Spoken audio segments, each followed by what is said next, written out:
Donc les amis, voilà, mon chauffage Vévor là, le seul inconvénient c'est qu'il aspire tous les gaz à l'extérieur, tout air qui est toxique qui va passer, enfin tous les gaz toxiques qui vont passer sous la voiture, tout ce qui est à l'extérieur, ça passe par là.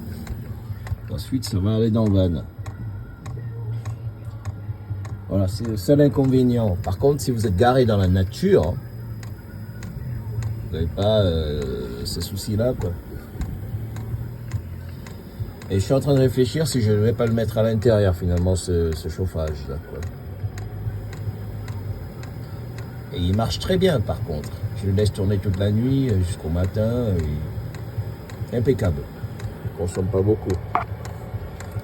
Alors, j'ai dû rallonger le tuyau d'échappement parce que les gaz, là j'ai l'ignition qui est ici, par de là et qui est position sur le côté.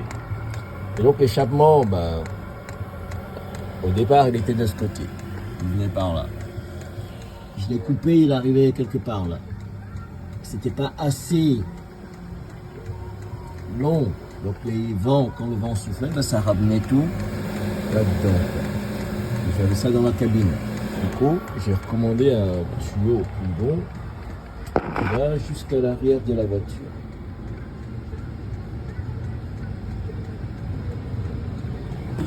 Donc ce petit bruit de pompe, quand je suis dans la cabine, je ne l'entends pas. On peut voir la pompe qui aspire. Doucement, il y a un peu d'air dans le circuit. Bon, c'est pas grave.